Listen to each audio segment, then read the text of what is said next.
ऐसा है कि विगत दिनों अपने देश के सबसे बड़े मेले, धार्मिक मेले, माघ मेले में कुछ घटना हुई थी। उसके बाद उत्तर प्रदेश के मुख्यमंत्री ने ये वक्तव्य दिया कि समाज में कुछ कालनेमी आ गए। नाम उन्होंने बताया नहीं, तो ये चिंता हुई कि अगर हमारे समाज में छद्मवेशधारी कालनेमी प्रकृति के लोग आ गए हैं तो उनकी पहचान होना और उनको समाज से बाहर करना जरूरी है। इसके लिए टेस्ट किया जाना चाहिए कि कौन असली है और कौन कालनेमी नकली है। अंदर से राक्षस है, बाहर से अपने आप को साधु दिखा रहा है। हम लोग भी इसी तरह का अनुभव कर रहे थे, उन्होंने भी कह दिया, तो हम लोगों को लगा कि अच्छा मौका है, अब इस बारे में टेस्टिंग होना चाहिए। फिर ये हुआ कि किसकी टेस्टिंग सबसे पहले की जाए, तो ये हुआ कि उत्तर प्रदेश में जो सबसे बड़ा हिंदू हो, उसका दावा हो कि मैं सबसे बड़ा हिंदू, तो ये देखा गया कि जो आदित्यनाथ जी हैं वो शंकराचार्य से भी उसके शंकराचार्य होने का प्रमाण पूछ रहे थे। इससे बड़ा कौन हिंदू हो सकता है जो शंकराचार्य से भी शंकराचार्य होने का प्रमाण पूछ रहा हो। तो हम लोगों ने सोचा पहले इनसे ही शुरू करते, तो उनको कसौटी पर कसना शुरू किया। तो उनके चेहरे मोहरे को देखा, फोटो देखा, तो टूटा हुआ सिर था, गेरुआ कपड़ा था, ऐसा लगता था कि कोई सन्यासी योगी सती। फिर हम लोगों ने उनके आचरण को देखना शुरू किया तो पता चला कि वो तो वेतन भोगी हैं, उत्तर प्रदेश सरकार से हर महीने वेतन लेते हैं और भत्ता लेते हैं। तो कोई सन्यासी भत्ता तो वेतन तो लेता नहीं है और भत्ता वेतन लेकर के काम करता नहीं। हमारे शास्त्रों में भी नियम है कि जो सन्यासी हो गया वो वेतन भोगी कर्मचारी नहीं हो सकता, चाहे किसी संस्था का हो चाहे किसी व्यक्ति का हो। तो फिर उनके बारे में शंका हो गई कि इनका आचरण तो अलग है, कपड़ा अलग है। फिर हम लोगों ने देखा कि जो व्यक्ति संन्यास धारण करता है वो अहिंसा का व्रत ले लेता है, वो हिंसा नहीं करता है। और एक मुख्यमंत्री के रूप में करोड़ों पशुओं को मार करके उनका मांस बेचने का उनका कारोबार है, एक्सपोर्ट का बहुत बड़ा उत्तर प्रदेश सरकार का। तो ये काम भी सन्यासी योगी करता नहीं है और ये कर रहे हैं। तो फिर शंका हो गई मन कि ये असली सन्यासी हैं कि नकली सन्यासी हैं, असली हिंदू हैं कि नकली हिंदू हैं। तो हम लोगों ने कहा कि आपके बारे में शंका उत्पन्न हो गई है, आप 40 दिन में इसका उत्तर दीजिए कि आप असली सन्यासी हैं कि नकली हैं, असली हिंदू हैं कि नकली हिंदू हैं। वो 40 दिन प्रतीक्षा करते करते बीत रहा है, 38 दिन हो गए हैं, 2 दिन और बीच में है। 41वां दिन हम लखनऊ आएंगे और आकर के इस बारे में जो बात निकल के आएगी उसको घोषित करेंगे, ये हमने कहा था। तो हम अब काशी से चल पड़े हैं, आपके उन्नाव आए हैं, आगे हमको नैमिषारण्य होकर के तीर्थ दर्शन करते हुए लखनऊ जाना है। इसीलिए जाना है, इसीलिए इसकी जरूरत पड़ गई कि असली नकली का भेद समाज को पता चल जाए, ताकि नकली कोई आकर के समाज को ठगे ना। अब इसी बीच में जो गौ माता की बात, गौ हत्या के बारे में, वो भी हम लोगों ने अध्ययन किया। अध्ययन में ये निकल करके आया कि उत्तर प्रदेश ऐसा राज्य है जिसमें निरंतर जो हमारी देशी गौ माता है उनकी संख्या घट रही है। पिछली जो पशु गणना हुई है उस गणना से लेकर और उसके बाद से अभी तक जो आंकड़े उपलब्ध हैं और उनका जो प्रोजेक्शन हो सकता है उसके अनुसार 2012 से लेके अभी तक लगभग 18 से 19 लाख गायें कम हो गई हैं।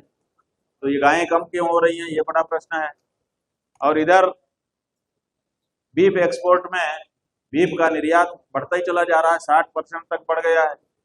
यही नहीं, जो बीफ निर्यातक कंपनियां हैं उनसे मोटा चंदा भी भारतीय जनता पार्टी को मिल रहा है। अल्लामा समूह नाम की जो कंपनियों का समूह है, उस समूह के द्वारा पिछले वर्ष ही 1 नंबर में 30 करोड़ रुपए का चंदा भारतीय जनता पार्टी को दिया गया है। ये बात भी निकल करके आई। तो फिर ये लगा कि भाई ये क्या बात है, ये तो नहीं होना चाहिए। गौ भक्तों का वोट और गौ हत्यारों का नोट, दोनों एक ही झोली में रखा जा रहा है। दोनों क्या एक झोली में रह सकते हैं? तो इस बारे में भी स्पष्टता करने का प्रश्न इस समय उपस्थित हो गया है। इन्हीं सब प्रश्नों के मद्देनजर हम लोगों ने सोचा कि एक धर्म युद्ध की घोषणा करनी चाहिए, ताकि धर्मी और अधर्मी अलग अलग होकर के एक दूसरे से लड़ना चाहे तो लड़े, धार्मिक धार्मिक ना लड़े और अधार्मिक अधार्मिक ना लड़े। तो इसीलिए धर्म युद्ध की घोषणा की गई है। 11 तारीख को उसका शंखनाद लखनऊ से किया जाएगा और अभी हम उसी के लिए जा रहे हैं। इसीलिए इस यात्रा का नाम गौ माता के लिए होने वाले धर्म युद्ध का शंखनाद यात्रा है। शंकराचार्य जी, कर्मचारी पर आज हमला हुआ है ट्रेन में यात्रा के दौरान। उन्होंने कहा कि हम अपनी जान टॉयलेट में जाके बचाएंगे, क्या कहेंगे? ऐसा है कि हम जब रायबरेली में प्रातः काल थे, उसी समय वहां के पत्रकार बंधुओं के माध्यम से हमको ये सूचना मिली। आश्चर्य हुआ, किसी के ऊपर ऐसा हमला दुखी ही करेगा। जो व्यक्ति अहिंसा को मानता हो, हिंसा में जिसका विश्वास ना हो, उसको दुखी हो। हमको फोटो दिखाया गया उनका, हमको देख करके दुख हुआ।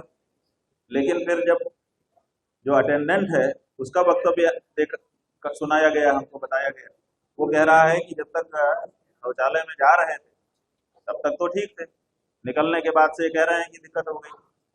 फिर उनका वक्तव्य भी बताया गया, वो कह रहे हैं कि मैंने टॉयलेट में जा करके अपनी जान बचाई, जैसा कि आप भी कह रहे हैं। इसका मतलब है कि हमला टॉयलेट में नहीं, बाहर हुआ है।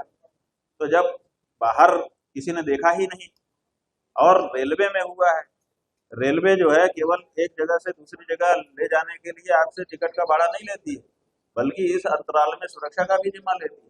इसके लिए एक अलग से रेलवे पुलिस बना हुआ है, जीआरपी।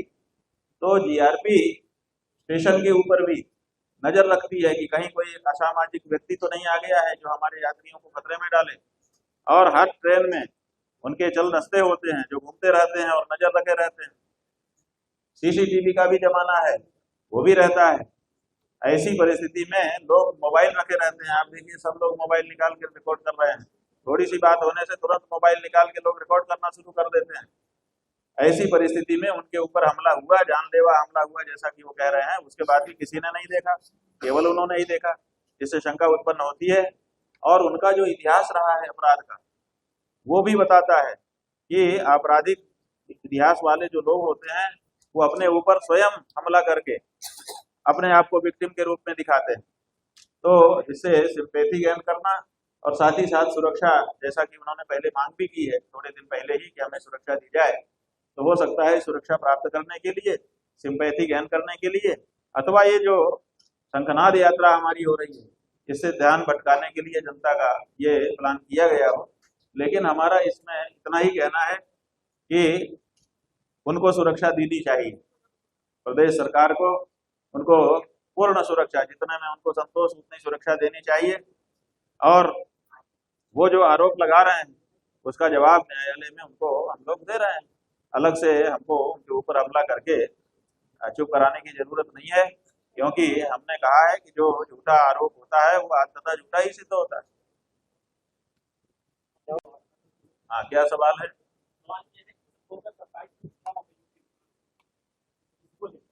ऐसा है कि एक तो ये बात है कि कहीं ना कहीं देश में चुनाव तो होता ही रहता है, इसलिए चुनाव के लिए अगर हम लोग प्रतीक्षा करेंगे तो कोई मतलब नहीं। हमारा ये कहना है बंधु, जो लोग ये प्रश्न उठाते हैं कि 2027 में उत्तर प्रदेश में चुनाव है इसीलिए आप ये बात उठा रहे हैं, तो पहली बात तो ये है कि हम तो आज़ादी के पहले से उठा रहे हैं। हमारे पूर्वज उठाते रहे, जब हमारा समय आया तो हम इस बात को उठा रहे हैं, इसलिए चुनाव से इसको जोड़ना नहीं चाहिए। दूसरी बात यह है कि चुनाव से क्या होगा, अगर जो पार्टी सत्ता में है, अगर आप ये कहना चाहते हैं कि चुनाव में हम इसको हटा करके दूसरी सरकार लाना चाहते हैं, तो दूसरी सरकारों को तो हमने हटा करके इनको लाया था।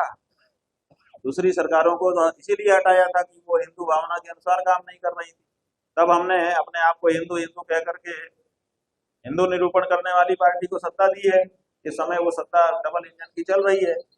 तो अभी तो हमारे द्वारा हमारी भावनाओं को बचाने के लिए, उसकी रक्षा करने के लिए लाई गई पार्टी ही सत्ता में है, तो हमको दूसरी पार्टी की क्यों जरूरत है? हम तो इन्हीं से मांग रहे हैं कि भैया आपने कहा था हम हिंदू पार्टी हैं, गौ माता की रक्षा करेंगे, आप गौ माता की रक्षा कर दीजिए। लंबा समय हो गया, अब बर्दाश्त नहीं होता है। शुरू में आपने कहा कि हमको थोड़ा जमने दो, फिर आपने कहा अभी करना है, अभी करना है, अभी करना है, ऐसे टालते चले जा रहे हो। ये गौ माता का रक्षा का प्रश्न कोई टालने वाला प्रश्न थोड़े है।